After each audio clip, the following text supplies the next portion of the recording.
Good morning, this is the latest market news. I'm Uliana.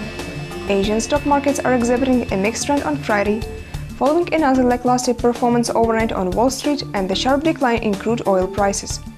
Investors are trading cautiously amid uncertainty about the near-term outlook for the markets. The Australian market slipped into negative territory, with the banking and energy sector stocks mostly trading lower. Some weak corporate earnings results also damped sentiment.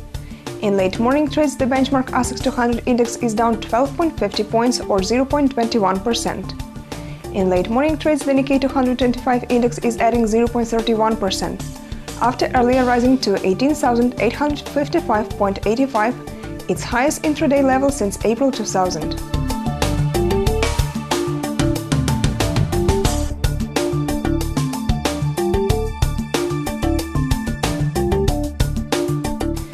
In the currency market, the Australian dollar fell sharply against the US dollar on Friday after the release of some positive US economic data.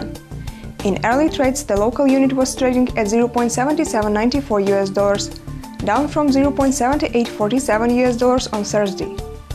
US crude oil tumbled over 5% to end a one-month low Thursday on renewed concerns of oversupplies after crude stockpiles in the US surged much more than anticipated last week, even as the dollar strengthened sharply following a slow of economic data.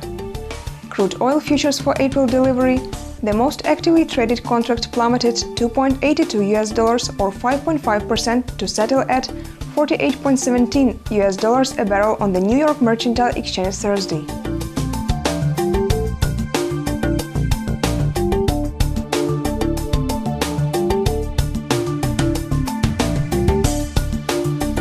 Today's data calendar is long and heavy with European releases, but none of them are hugely important for the markets.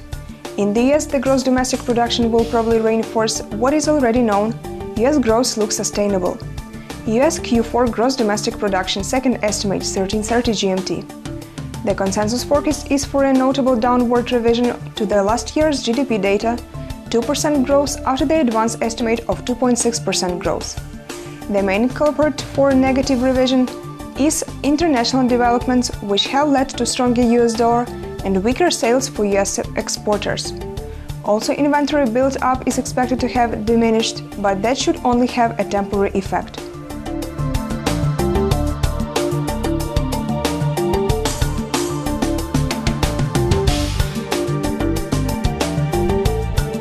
It was the latest market news provided by ICO FX. Goodbye.